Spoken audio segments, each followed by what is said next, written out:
All right, good afternoon, everybody. Welcome back to the LinkedIn Lunch live stream. I'm getting better at it. It's starting to roll off the tongue a little bit more as we get going here. This is week number 2 of the LinkedIn Lunch live stream series, and we're doing this every Tuesday from 1 p.m. to 2 p.m. So about a 1 hour usually every Tuesday and Thursday.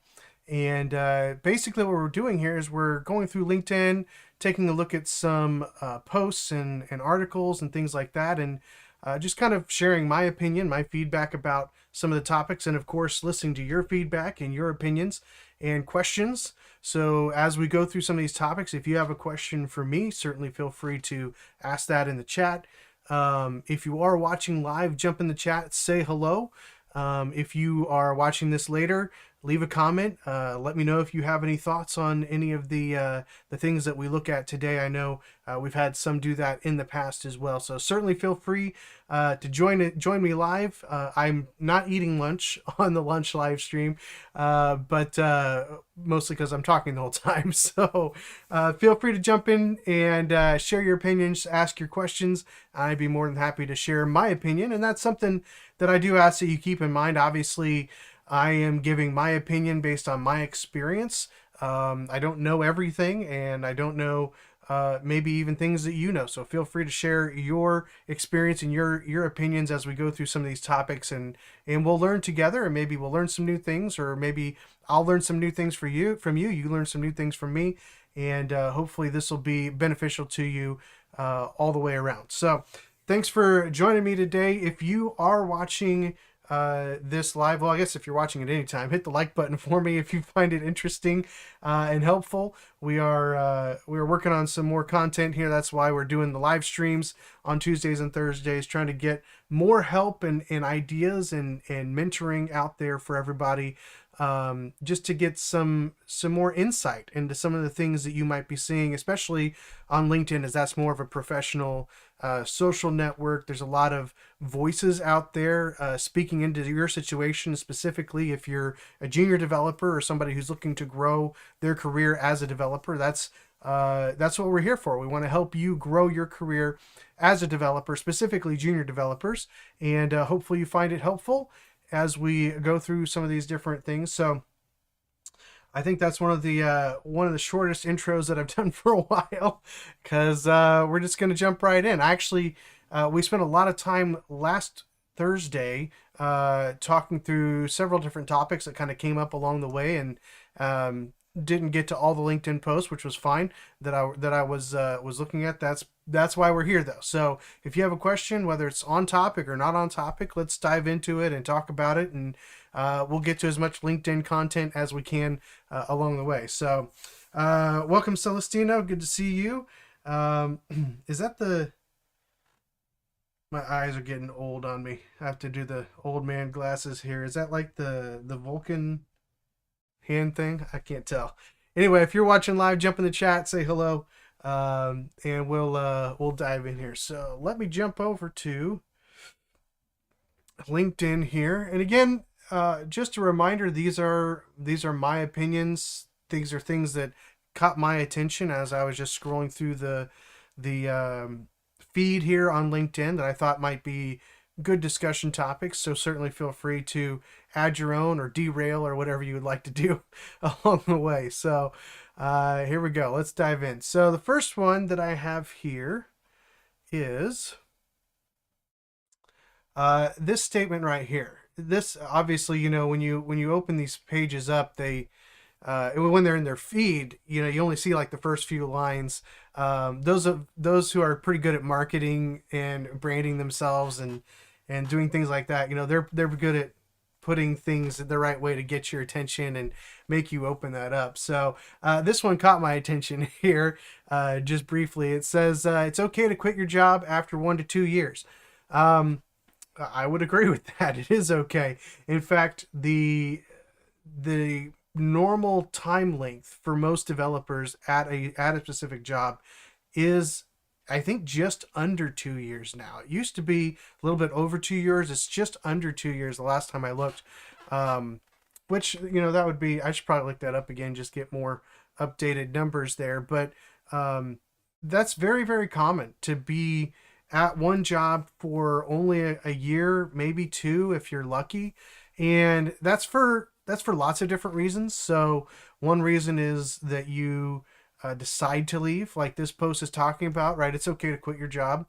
Um, Another reason is that you get laid off. And to be perfectly honest with you, I would say the vast majority of the jobs that I have moved on from were due to layoffs. Now, I tend to prefer working for smaller companies, which with a smaller company, there's less of a likelihood of it succeeding. It's just the reality of small business. But even in larger companies, we've seen over the last just couple of years how those big companies can really do a number on the job market when things are not going well, and oftentimes letting people go is kind of one of the first steps, unfortunately, to happen. But there, I would say it's probably close to 50-50 being let go or being or choosing to leave either for a better option.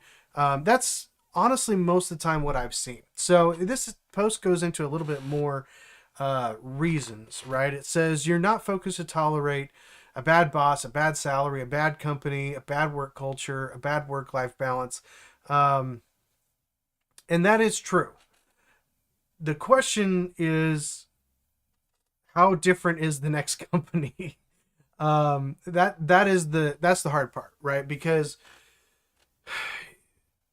most development shops run very similarly. They do a lot of the same things from a hierarchy standpoint. They do a lot of the same things from a daily work standpoint and how you're going to get the work that you're going to do. And so these reasons, you see these type of posts a lot on LinkedIn. You know, people don't leave, whatever, they leave bad bosses or bad companies or bad cultures or, and that is true. But in my experience with the people that I've interacted with, um, typically people leave, first of all, because of pay. They tend to leave because they're going to get more money. And some of these other things, the boss, the company, the work culture, the work-life balance, those are definitely part of the decision, and they definitely make that decision a whole lot easier. But it seems like most of the people that I've worked with that have left typically leave for a better salary. Now, that's not the same for everybody. I've worked with some people who took a job at a different company because they felt like it was going to be perhaps more secure than the company that they were working for. Again, I've worked for a lot of small businesses, and that tends to be a little less secure feeling, especially if you're in like an agency or something like that. You're definitely going to feel like there's a lot of variable realities to that type of environment because you're dealing with clients. They can just turn off the money at any time and be like, we're not going to pay you guys.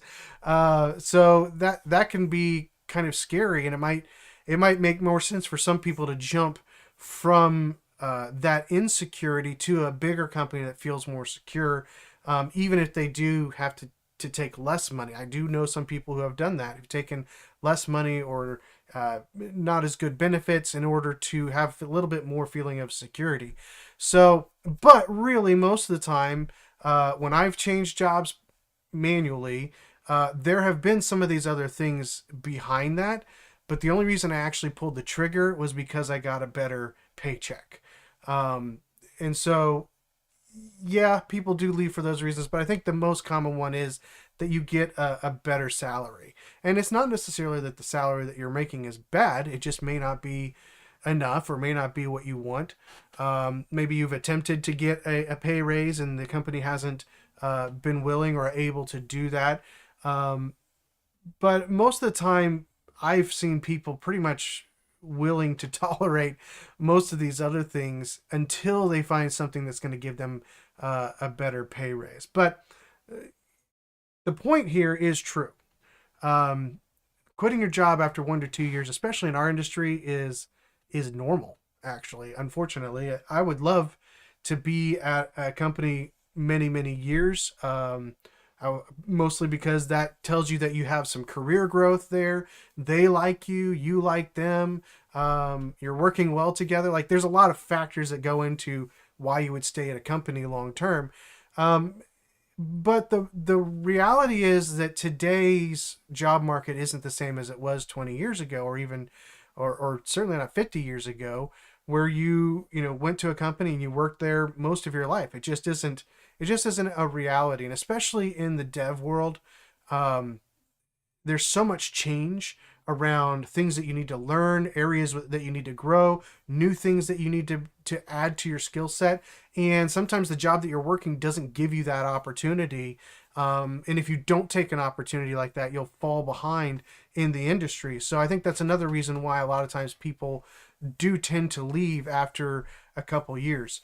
So I don't notice this as much from an interview standpoint of people calling it job hopping in our industry specifically.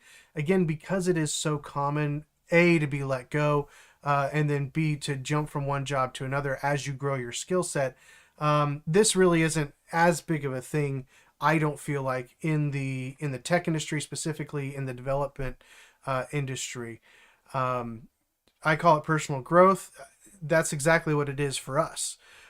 Generally, you're learning things as you go, and as you learn more, you should earn more. And again, that's where that comes back to. Most of the time I've seen developers leave for the purpose of making more money, although some of these other things do come into play. For example, I have left a job in the past where there were decisions made by the ownership of the company that um, I was not on board with, and so I didn't leave because of that. I left because I got a better salary, but the salary was the thing that allowed me to leave. It wasn't just me being like, I'm not putting up with that, I'm going to do something else, right?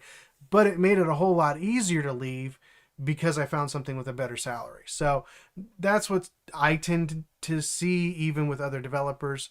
But this stuff does play a role. This stuff does play a role in your willingness to move on.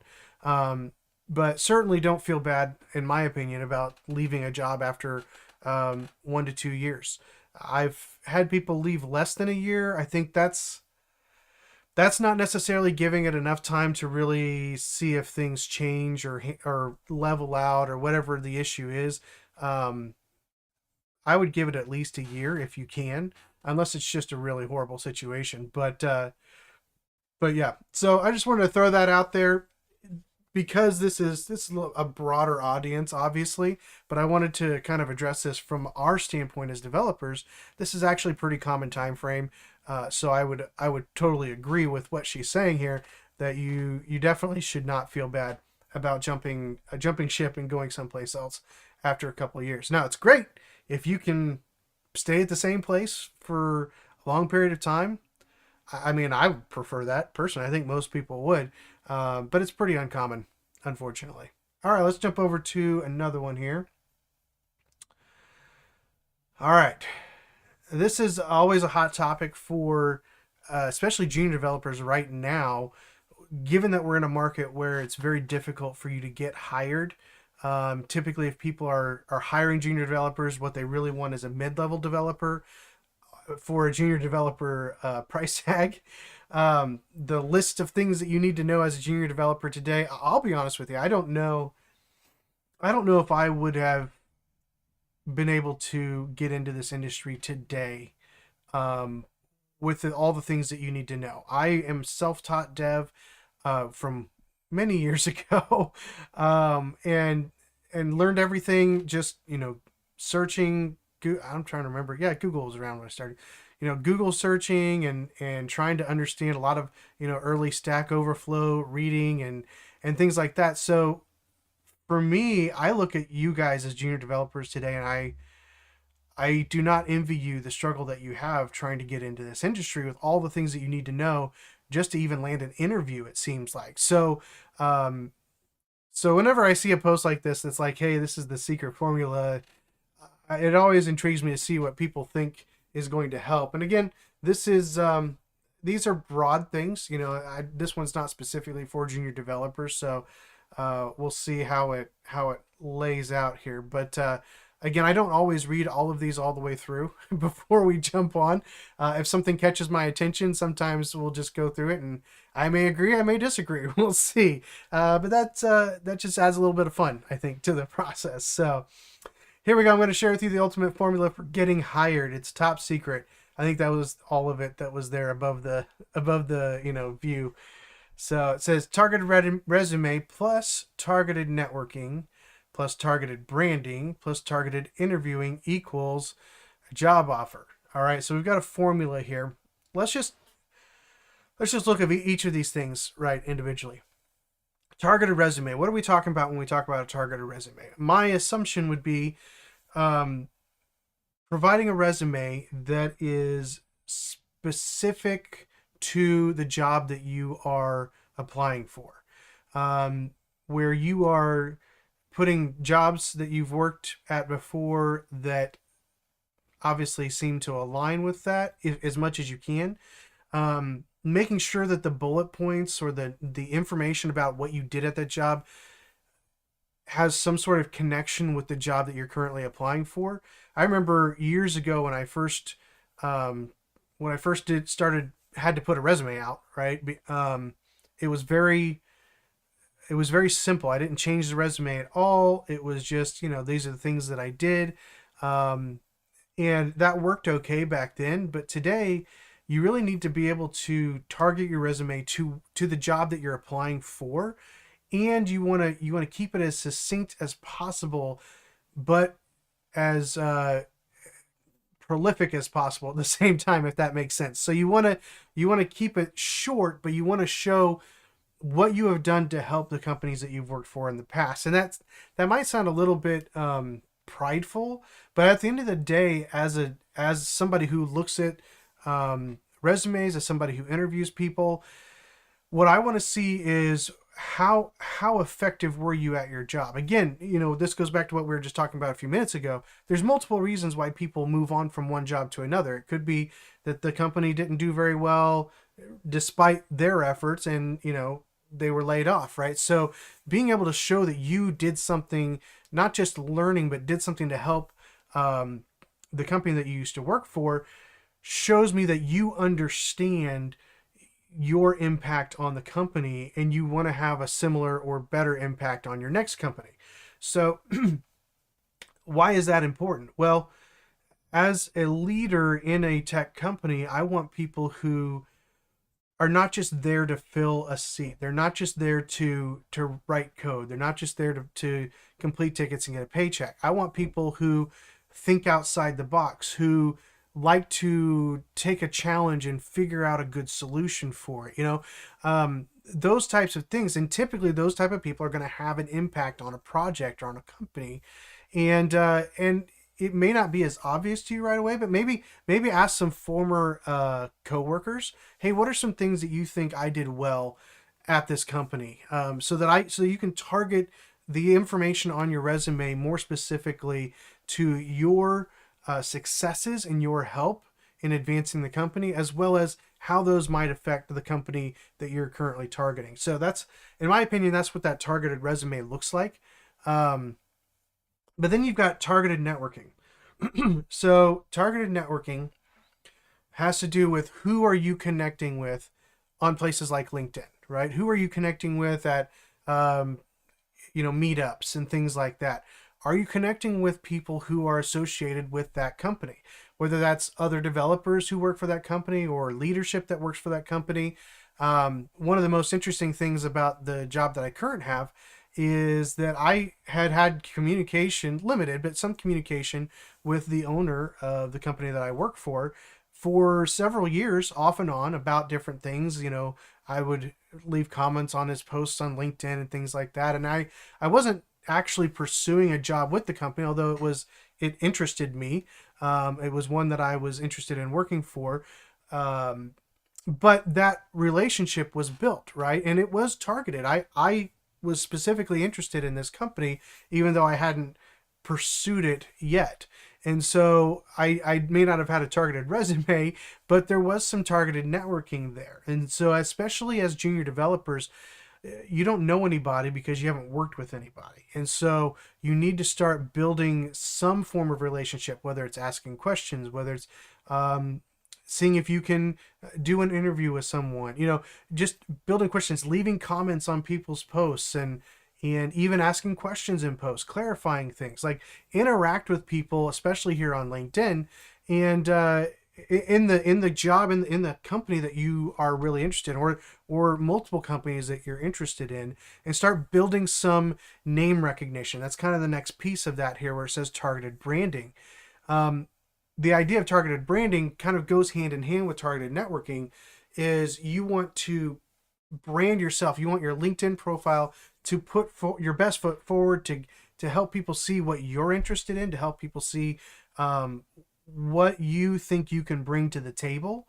And that's not just your profile, right? That's not just your profile. It's also the things that you post about. You want to make sure that the things you're posting about are not just random things. This is why I'm honestly not a huge fan of the code in public concept. I don't think it's necessarily wrong, but for me, if you're going to be on LinkedIn, every post you make is going to be part of your brand. It's going to be part of who you are and how people perceive you. And so if the majority of your posts have to do with, hey, I'm learning this new thing, as an employer, that doesn't move my meter. I care less about what you're learning and seeing your coding process, and I care more about like what you know. Like, show me. I want to see the end result. I don't want to see the journey. As my father-in-law says, what's the quote? He says, "Don't tell me about the labor pains. Just show me the baby." Right? That's his quote, not mine. But anyway, so that's kind of the idea. Like, I am not going to follow you, frankly, if you're just putting posts after post after post of the code that you're working on. Now, you might get to a specific point and post about that, and maybe post to a repo or something like that. That's great, but I really have zero interest in following your progress unless we're in some sort of mentor relationship, or we've already networked in the past and we have some commonality, some common interests. There are some people whose posts I follow more as junior developers because we've had private conversations. And so I'm more interested, I'm more engaged in their posts than I am in just kind of the random ones that come up. So that's why, again, it's the plus signs here. They're all adding up. They're stacking together. But part of that targeted branding is making sure that the things that you're posting is putting your best foot forward, not just any foot forward, right? You want to show what you've done well. I don't think, for the most part, people on LinkedIn care as much about watching your journey. There might be other ways of doing that. Maybe you start a blog and you can do your journey that way. Those types of things I think are more helpful for people who are also on a journey, who are also trying to learn similar things. That I think is where those posts are beneficial. They're not that beneficial if you're trying to build a brand to get a job. That would be my one caveat to that process. Targeted interviewing, I'll be honest with you, I don't really know what they mean by that. I don't know. He's probably got some more information somewhere as far as what that is, but definitely maybe it's just only taking interviews from places that you're really interested in. I don't know. Obviously, you don't want to just take an interview to take an interview. The only reason you would take an interview that isn't with a company that you're interested in or in an industry that you're interested in is for the practice. Sometimes it's good to just take an interview that you're not qualified for, just for the practice. Years ago, I actually applied to a job that was outside of tech, and it was a time where I was mostly willing to do pretty much anything because I needed a job. But the job I took, the description was not very clear, and there were a lot of requirements that they didn't put on the description, and so the interview was pretty short. But it was good it was good for me to experience that, because it gave me an opportunity to kind of try to think through answers to questions I wasn't prepared for, and do that kind of ad hoc on the spur of the moment, and kind of learn to think on my feet a little bit when it came to evaluating my experience and my previous work, and how that might fit into this role that really was a lot different than I thought it was going to be when we were done talking about it. But so I maybe so as far as targeted interview, if you're really looking for a job, you want to mostly spend your time on interviews that are going to be the ones for jobs that you actually would take. But I think you could take some other interviews just to practice. You never know. You might run across something that you didn't know was there, or might be a better option for you. So I don't know that targeted interviewing is required, but it certainly will help you get closer to a job offer for sure. Each tool works together for the perfect job search experience. I would agree with that. They kind of build on one another. The best way to land a job is to have a clearly written resume with the right skills, experience, and qualifications, followed up by timely networking, plus demonstrating your expertise and being able to articulate it clearly. This is the big thing. All right, this is the thing to me that sets developers apart. And I've talked about this a lot in different areas, but you can have two developers who have the exact same portfolio. They have the exact same GitHub. They have the exact same learning process. They have the exact same experience. They've been doing it for the same amount of time. The biggest difference for me as an interviewer and as a potential employer and coworker, the biggest thing for me is, can you talk about what you have done? Do you understand what you have done well enough to be able to talk about why you made certain decisions, to be able to talk about what you actually did, to be able to talk about your failures in that process, to explain why you failed, why you failed, to be able to explain how you overcame it or what direction changes that made. Demonstrating your expertise right here. So demonstrating your expertise. So that's kind of the portfolio, so to speak, and being able to articulate it clearly. That is the key. If I'm talking to you as a developer and I'm asking you questions about your project, I want to know that you know what you wrote. And this is where a lot of the tutorials and a lot of the training resources that are out there can fail you if you're not careful. This is why so many of us tell you need to be developing real products. It doesn't have to be something that you sell, but you need to take a real problem and create a real application, a real product to fix that problem. Because when you're just doing tutorials, when you're just going through training programs, you're going to be creating a lot of stuff. You're going to be copying a lot of things that you may not actually understand. You may not know, why am I actually building this application the way that I'm building it. I want to know why you chose this framework over that framework. Maybe it's because it was easier to learn. That's fine. That's a great answer. That tells me that you evaluated two different things and this was going to get you up and running faster. Maybe it's just because it was the most popular. We thought it'd be the best for getting in a market. I don't know. Whatever the answer is, I want to know that you've thought through things, that you understand what it is you've done when you've built this application that you've put into your GitHub and you're using it for your profile or portfolio. I want you to answer questions that make me know that you know what you're doing, not just that you copied somebody else's information and have a nice looking portfolio. Okay, so it's not just about demonstrating expertise through a portfolio piece. It's about being able to articulate clearly what you did, why you did it, troubles that you had with the process, and how you overcame those problems along the way. It's a simple formula, but it works. So forget all the job search hacks and get good at the basics.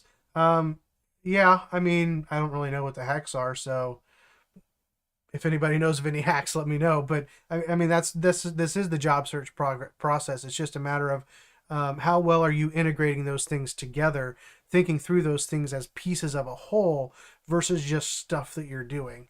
You need to think of them as building blocks to help you move forward in that job search process. Of course, timing factors are in. I'm not sure what that means, but I'd start there if any of these are lacking. Yeah, these are the main things. This is what you need to work on. Um, and then we have the marketing here. All right, so feel free to check him out if you want to get some more information from him. But I think overall a good starting point, some good reminders or ideas for even junior developers. Think through when you're looking at your resume, think through jobs that you had in the past that aren't coding jobs, but see how skill sets that you've earned from those jobs can be beneficial in the job that you're applying for, right? So you definitely, even if you're just breaking into the industry, there's lots of opportunities to take these things and kind of put them into your process as you're looking for a job along the way. All right, let's move on to the next one here. This one is not necessarily something that's for junior devs. I don't think. I don't know. Let's just look at this. So, credit where it's due. That's some productivity. If you need a MERN stack developer in California, check out this person. He's a great guy with a solid addition to any development team. I have no doubt that he may be a solid addition. Here's my issue. And again, this may be a great developer. That's awesome. I don't know anything about him. I think there's a lot of stock that people put into this green on GitHub. And I'll just be honest with you, in my experience as a developer, as an interviewer, that doesn't mean anything to me. Yes, he's part of a lot of different things. That's great. Seems like they're all kind of the same thing, though. It's really hard to see what these things are. Tier team 16. Wait for I don't know what that is. So I don't really know what those things are that he's working on. Are they real projects? Are they just things that he's developed? I mean, are there other people on those teams? I don't know. It's just an image, so I can't click on it and really find out. I could probably go look them up in GitHub. But this means nothing to me. And I may be in the minority, and that's fine. Again, this is my opinions, my experience. Take it all with a grain of salt. That's nice that it looks like he's done a lot of work, but that doesn't tell me quality, right? The green squares don't tell me the quality of his work. All they tell me is the quantity of his commits. That just tells me how many times he's pushed code in the last year. That doesn't tell me that the code is good. That could be a lot of refactoring, a lot of changes to the same thing, So when I look at this, I see a chart that's interesting. It's always fun to just see that, but at the end of the day, I don't know. That doesn't tell me anything about his skill. That just tells me about his activity, and it's great. We see an increase in activity over time. Seems like he's working a lot on Sunday, which to me, whatever. I don't know what these are, so it's not that that's bad. All right. It's not that it's bad to have projects on GitHub. You should have projects on GitHub. You need a portfolio, especially as a junior developer. But as an interviewer, I have never looked at somebody's grid and thought, I need to hire that person because of all this green. Some of this I look at, I'm like, why is there so many posts on the weekends? That's not good. He's overworking himself. There could be multiple sides to viewing this type of post. So, and again, I know, David here is trying to be helpful. He's trying to push out this person out to the industry and help them find a job. That's great. I don't have any problem with the post. I don't have any problem with what he's doing. Obviously, I think that's awesome that he's promoting this developer and trying to help him uh, supposedly get a job, I would assume. Um, it just caught my eye that the thing that he pushes out there is this GitHub, and um, especially the statement here, that's some proactivity. Um, yeah, it is, but it's not. I just don't know anything about the quality. I'm gonna have to go in and look at each of these projects. Um, which maybe somebody who's interested in looking at this person will do. I don't always. I pretty rarely go look at people's code on kind of the first initial interaction, um, especially if they have like a link to an actual application or a website or something like that. I'm much more likely to go look at that because I want to see, again, I want to see the end result. I want to see what you ended up with. The journey there doesn't mean nearly as much to me because we can talk about the journey. We can talk about the issues that you ran into. We can talk about the things that you've learned. But really, for me, this doesn't tell me anything, and so um, I would personally worry less about getting green and more about developing good things for people to see an end product of. That's what I would focus on. And if in the process you get some nice green squares, that's awesome. But for me, you know, this just doesn't tell me anything really about the quality of work that this person does.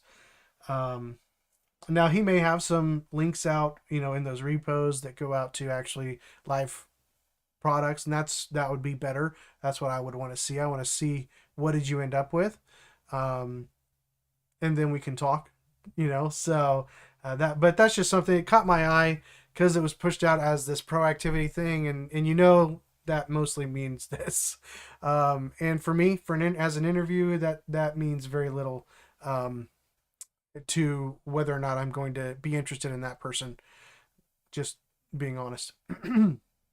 Hey Mel, good to see you. I don't know how you snuck in here. I don't think this time was that great for you. It's really really late for you if you're still here. So, but thanks for jumping in. Good to see you. All right, let's go on to the next one here. I thought this was an interesting post. This is again targeting people who are older in transition. I had somebody recently leave a comment. I think the last video that I made was kind of on this idea of you're too old to code, or you're too old to learn to code or to get a job. I don't think that's true. I do think it's harder. We did talk about that last week in our one of our LinkedIn live streams. Um, it definitely is more difficult, and there are some things that you can do to mitigate that to some degree. Um, but yeah, it's definitely. I think if I remember correctly, I think Mel, you were posting something about setting up your LinkedIn profile, and it was asking about graduation date or something like that. And I'll have to look into that because I haven't tried setting up a profile recently. I didn't set one up for this account, so I just created an account. It wouldn't let you get past it. Huh, that's interesting. I'll have to play around with that because, again, you don't want to be dishonest, but it's really annoying that LinkedIn would play into the problem of ageism, right? Because I wonder if you can create it and then um, like delete it afterwards. I wonder if that's possible. You might try that, see if it'll let you, just put something in and then delete it, um, just to get past it in the process. I don't know, but it is annoying that LinkedIn would be so persistent about getting a graduation date. What if you didn't graduate? Like, is there an option for LinkedIn to say I didn't graduate? Should you be pushed out of the job market if you don't have a high school graduation or a college degree? Um, that doesn't seem very fair. But there's no option to choose non-graduate or anything like that. That's interesting. I'll have to play around with that with this account and just see um, what the deal is there. Because that's, again, I really don't like the fact that LinkedIn, which really is one of the best places for networking for getting a job, that they would be so adamant about pushing something that can be an ageism disqualifier. So I'll have to play around with that, see if I can find maybe a backdoor to get around that. So anyway, back to this post here. Again, talking more to those in their 40s, 50s, and 60s, people like me. I'm on the lower end of that, not the 50s and 60s. I'm 43, so I'm not that old. But I do resonate with the statements here. So I really want this to be my last job. I pretty much have thought that for almost every job I've had. I really would prefer to stick in one job and grow with the company, see the company do well. Like that's my vision of employment. Unfortunately, that hasn't always happened in my career. We'll see what happens with this job. But I really want this to be my last job. And job seekers tell me this all the time, especially those who are older like me. They need to work. This is true. We're not at a place where we can just ride off into the sunset, where we've got the retirement fully funded and ready to go. Obviously, many of you know I have other responsibilities as a pastor and things like that. So retirement's not necessarily going to be retirement for me when that day comes, because I'll just transition to other stuff.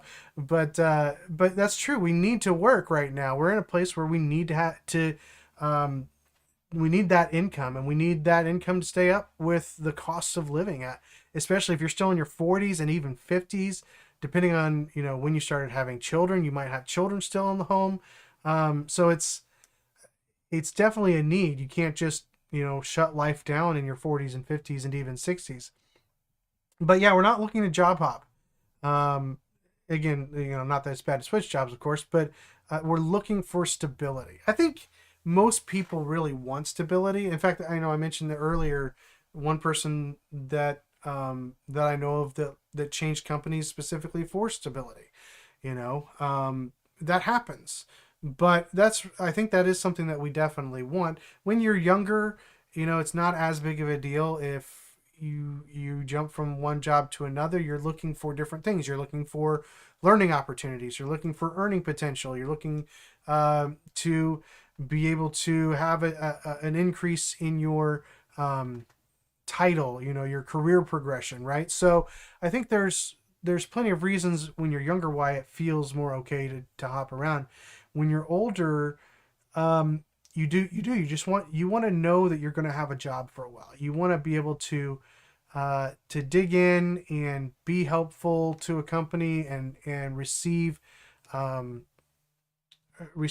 good paycheck. And I think it used to be that was kind of the thing. Like you work a job no matter how hard or difficult or how much you really liked it or not, because you had a steady paycheck, right? I think even for the 40s and 50s, you're starting to see them kind of move away from that a little bit and more desire benefits and desire, work-life balance and things like that. But we still like stability. We still want to be, we like having the 401k. We like seeing that retirement income grow. We like being able to go to the same job every day and work with the same people and build those relationships and things like that. So we want stability. And I really like the way that she ended this post. If you want a loyal employee who will stick around, get somebody who's upper in their years. I would say generally that's true, because again, we don't really want to job hop. We've reached a point where we don't need the accolades. We don't necessarily need the continual learning, although in the development world, you need to keep learning in order to stay up with things. But that's not necessarily the thing that drives us the most as we get into our 40s and 50s and 60s. So yeah, if you're looking for somebody who's going to be loyal, as long as you're a good company and you're going to treat them well, you're not just going to get somebody who's old, right? You're going to get somebody who's experienced. And I think that's the thing, when it comes to ageism that companies don't think about when they want to hire young. I get the reality that younger people tend to learn things faster. They move faster. Um, I get that piece of it. But what you're missing with young people is experience.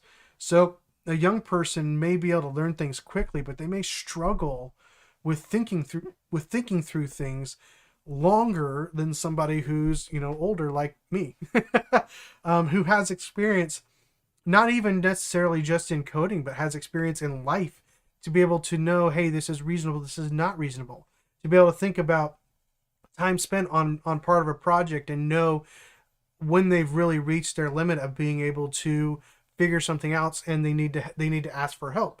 I think young people tend to spend more time trying to fix the problem, and older people spend less time, not because they can't do it, but because they realize when they've used up all of their resources, right? And that just comes with experience, of life experience.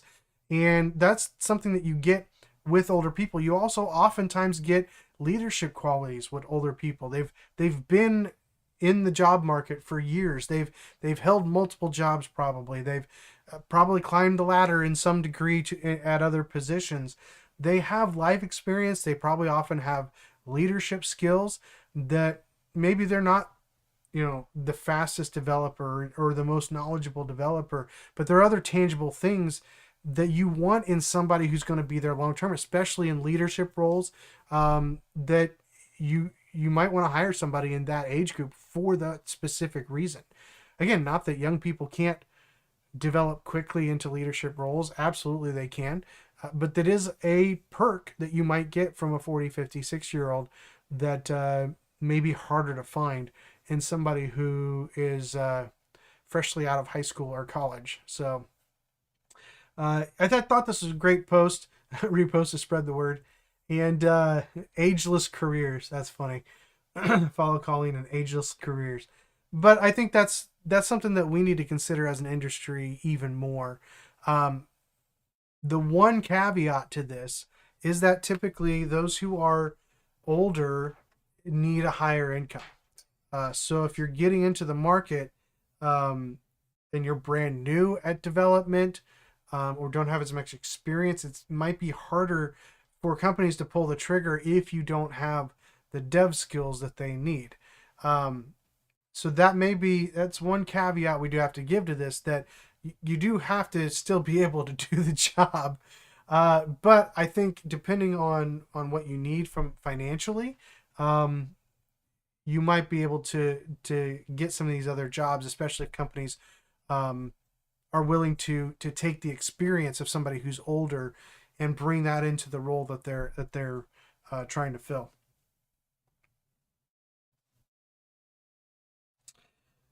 Mel says, if you've never worked and you only have secondary school as mainstream education, it doesn't look great. Yeah, that's true. Yeah, if you don't have a job history, that's going to be difficult. That's where I think, I don't know when you jumped in, Mel, but we were looking at that last post talking about kind of the different building blocks. I think for somebody who doesn't have a lot of experience on their resume, I think you're going to need to have a good portfolio, and you're going to need to really emphasize networking. Those are going to be the two big things that I think will help somebody who doesn't have a career history, doesn't have an education history. You're going to have to rely on those pieces to help you catch an attention, right? You're going to have to work on your resume and point out skill sets that you've done. That's why, again, I think for me, junior developers who, especially those in your situation, Mel, where you don't really have a job history to lean on, I would really, again, highly recommend trying to find some of those freelance opportunities so that you can use a freelance opportunity as a job history, right? So if you've done 4 projects for 4 different small businesses, and you've treated them as if they were actual projects, whether you charged anything for them or you didn't charge anything for them, you can still treat those as if it's real work because you did real work for somebody else. It's not just practice, right? So you can use that on your resume, and I think that can help. And you can put that on LinkedIn too, right? So that can help you kind of fill in those gaps that are a little less appealing in your resume, in your LinkedIn profile. I think that can really help a lot. And then just making sure that what you're putting out there in your portfolio is going to, it's going to not necessarily impress people, but it's going to give you a good view of your brand of who you are.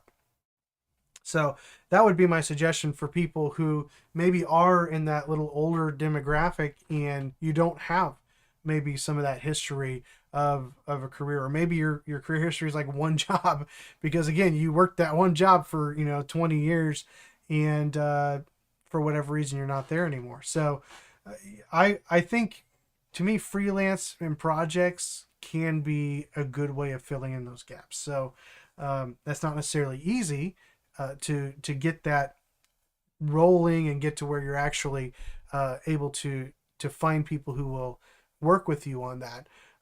It's probably easier if you're free, but again, like we talked about on Saturday, you should try to get paid for what you're working on, even while you're learning. So anyway, that's that one. I think I've got one more post here. So I got a fly running around, it's driving me crazy here. We got about 8 minutes left. All right, let's jump in here. This one just kind of caught my eye. I think there's a video. Yeah, I'm not gonna watch the video or anything. This stop working so hard. I'm all about that. I'm all about not working very hard. My wife would not agree with that because it seems like I'm always working on something, whether it's for my job or this or church or something. I just seems like I'm always on my computer working. But stop working so hard. If you want to get promoted, that's an interesting take, right? Usually we kind of think of this in a different way. We think I need to work hard so that people see my work ethic, so they see I'm willing to put in the extra hours. And that's a hard thing to negate because that is true. You do need to prove that you are a good worker. But you don't need to overdo it. So at the end of the day, especially for developers, again, it comes down to the quality of your work more than it comes down to the quantity of your work. Now, if you're in an industry where or a job where you have specific hours you have to get in, that's one thing. If you need to have billable hours, obviously you need to get your hours in. But at the end of the day, what you really want is quality. When a company does go through a rough patch and maybe they have to deal with layoffs or something like that, it's not the people who work the most hours necessarily are going to be the ones that they keep. Although, unfortunately, if it's a bad environment, they may look at that and want that. But what you really want is quality. You want to be the person they trust to get things done, not the person who they're just getting a lot of hours from, because good quality and getting things done well is really the end goal. That's what any company wants to put that out for their clients. They want their clients to be satisfied with the product that's been created. And so while somebody who works a lot of hours could bill more, if they're not as productive in those hours, if they're not following the standards as well, if they're not producing the quality, then you're definitely hurting yourself. You're spending a lot of hours probably working late, not getting enough sleep. You're probably hurting yourself physically, and you're really not helping yourself on the job. All right. So I would mostly agree with this take. Working the most hours or performing the most tasks only gets you more work. That's very true. Now, again, on the flip side of this, you don't want to say work as little as possible, right? Again, you want to be productive. The key is productivity and quality productivity. Instead, focus on improving your visibility with the right people. Now, this is an interesting take. In particular, your boss's boss. This is in reference to getting promoted, right? And in that degree, I would agree with that. If if you can have that interaction with your boss's boss, if they know your name, again, not because you've just got this high bill rate, but if they know your name because you're putting out quality work, maybe you're even interacting with them. One thing that I found that's kind of helpful with that is if you can get in on doing demos of the work that you're doing for the higher ups, they begin to learn your name. They begin to recognize you. They begin to think of you as somebody who is in essence a part of their team, more so than just somebody that they see come across a report. And so there is a reality of getting visibility with upper management that definitely can help your career. Now, again, it's got to be the right kind of visibility. It's got to be productive visibility. It's got to be a good quality work visibility. It's, again, the demo thing, like you need to be able to run a demo well. You need to not have a bunch of hemming and hawing and trying to figure out what you're doing. Whatever that process looks like as far as getting in front of upper management, then that needs to be done well. So you need to think about how you're going to have those interactions. Sometimes that happens spur of the moment. Sometimes you get drug into a meeting that was not on your calendar, and now all of a sudden you've got to answer questions to your boss's boss. Thinking through those opportunities before it happens and being ready to think through what's being asked, being ready to give good answers. Some of it you can't know what they're going to ask, but just thinking through that process. What would I do if I got pulled into a meeting with upper management? How would I handle myself? A lot of people get really nervous, right? So thinking through that whole situation before it actually happens can help you respond more professionally when it does happen or if it does happen. So find ways to get your name seen meaningfully, the people who make the decisions. Again, that's what I was saying there, as far as why do they know you? Why do they know you just because you're a name with a lot of billing hours, or do they know you because they've interacted with you in a positive way? You've made an impact in a demo, or you've made an impact in responding to questions, maybe in Slack or something like that. You want them to recognize your name as somebody who's helpful, who's somebody who understands the company and the goals of the company. You want them to see you as somebody who's interested in furthering the success of the company. So those types of things, those types of interactions are the things that your boss's boss, your upper management, if you can get your name into their mind and get your face in front of them periodically, they begin again to kind of think of you as a part of their team, not just a part of the company. They often will begin to start relying on you and including you in things that you would not have been included in otherwise. So, and again, this is not about jumping over your boss. It's about